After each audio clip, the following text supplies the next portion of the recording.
Hello, welcome to Old Nerds Christmas Gifts.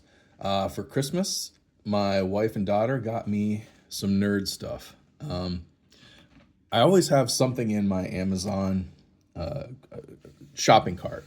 Some Blu-ray that I saw on Blu-ray.com that looked good, and that's how Planets ended up on it. Uh, Princess Mononoke, the first story, that was in my Amazon shopping cart, so that's how I ended up with this. Demon in a Bottle Demon by Stephen Blackmore, not so much. But the other two, when my wife doesn't know what to get me, I just start sending her links out of my Amazon shopping cart. And this is what I got for Christmas this year from her. My daughter got me Bottle Demon. We had gone Christmas shopping and she wanted to go to the Dollar Tree. And Dollar Tree always has some paperbacks, and I always check them out. And they're not always like great. But this looked cool, and it was the only science fiction fantasy type novel there. It was between that and a William Johnstone Western, which there was one of those there.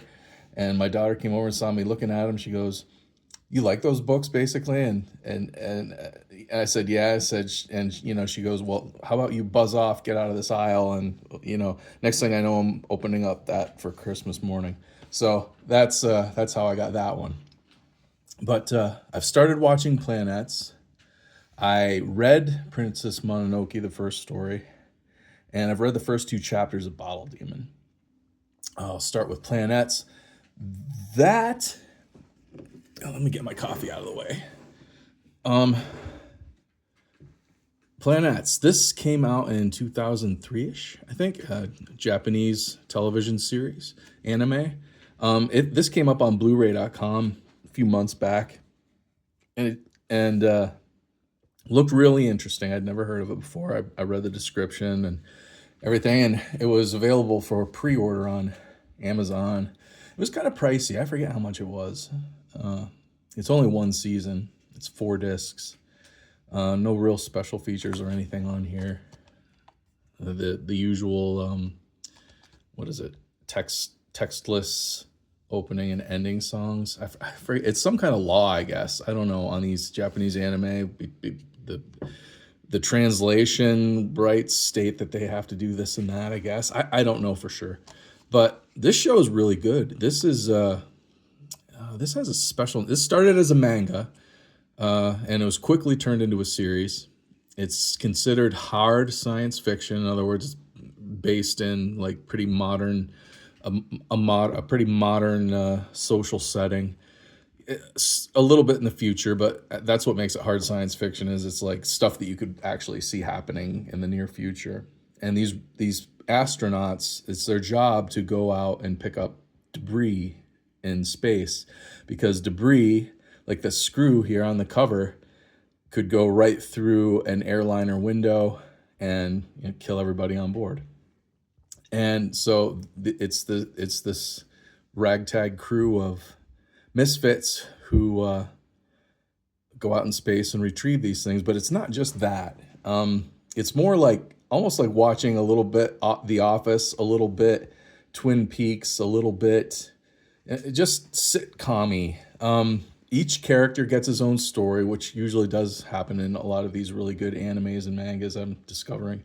Each character has his own story, and it gets like a character will get his own episode to have his own adventure or his own backstory told, and I really like when shows do that. It's better storytelling, I think. And it's really hard to describe this. I'm just going to go with the hard sci-fi, like it says on. I think I looked this up on Wikipedia, and that's the classification it was given. But very good stuff, aimed for like high school aged boys, I guess, college aged boys, young men. I guess that's kind of the target audience for this. It has a specific name in Japanese, and I can't think of it off the top of my head. But anyway, this is really good. I'm halfway through it, and it's real good. Take a sip of this coffee. Was it John's Long Box? He always says, taking a sip of my Timmy Hortons coffee. We have those close by here where I live, but we don't have any real close. So this is just like my mishmash of whatever grounds were left here and there, and put in a Keurig and made into Heinz 57 coffee. Tastes great. And then there's this. This, so Hayao Miyazaki, his movies got me into anime. A friend of mine had shown me, uh, what's the name of the really popular anime movie that everybody's loved since the 80s? Akira. A friend of mine showed me Akira, like, I don't know, 25 years ago or more. And I liked it. It was cool. I love the animation, but I wasn't used to the storytelling at that point in my life of manga and anime. And I just didn't ever really pursue any more anime after watching it. Um, and I got in, but I was always curious about it. And I think I got kind of back into anime through my daughter. Somehow we watched Kiki's Delivery Service, which is a Hayao Miyazaki Studio Ghibli film. And from there, I just kind of, a little more like a snowball rolling down a hill. I got more and more into anime until today. I'm checking it out pretty regularly. Whereas when I started, it was just like once in a big while. But Princess Mononoke is one of Hayao Miyazaki's films from the 90s. And it's considered one of his best, won a lot of awards. But the movie came out in the mid 90s. The idea for it, he had back in 1980. This originally came out in 1980. And this is basically, I don't think this really matches the movie very much at all, other than it's about a princess. But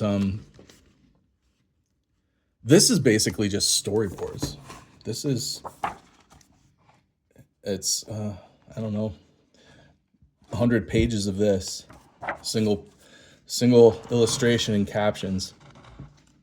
And it's written, drawn, painted by Hayao Miyazaki, and it's really neat. You can see where it wouldn't have worked as a movie. It's not fleshed out enough, but it's really neat to see that original version, that in that format. And I highly recommend that book for Miyazaki fans, because that's just a cool look at peek behind the curtain of his creative process.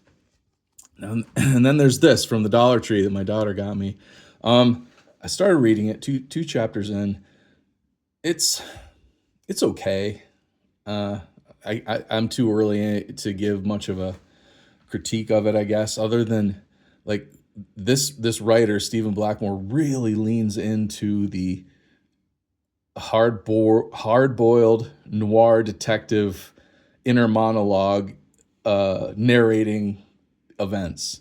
Like every it's the whole thing is like narrated through the main character's hard-boiled PI, occult detective. He's a necromancer. It's the whole thing is narrated by his thoughts, and he's like every single sentence is like, the typical old Philip Marlowe, cliched, to Maltese Falcon kind of one-liner where it's a smart aleck comment comparing something to something. I wish I could think of a good example right now, but every single sentence in this book so far in the first two chapters has pretty much been that, and it gets a little tiresome.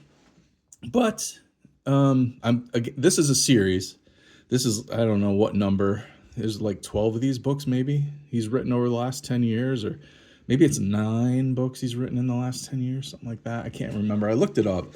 And this is kind of in the middle towards the end. So he covers a lot of, I feel like, history of the character that may have happened in earlier books, and throwing in references and characters and stuff, which I feel like he's probably just, it's just the past books. And it's not, and it's a decent way of acknowledging the previous books in the series, I think. But I don't know how much it has to do with the story right now. I guess a little bit. I guess I can see where it works. But yeah, and that on top of the narration, I don't know. I'm gonna keep reading it. We'll see how far we get. But yeah, that was my Christmas morning. I got those 3 things nerd related, so I figured I'd share them with you, and a cup of Heinz 57 coffee. Anyway, Any comments about any of these properties? Please share your facts and trivia on them. Like, share, and subscribe. Hope everyone had a Merry Christmas. See you next time.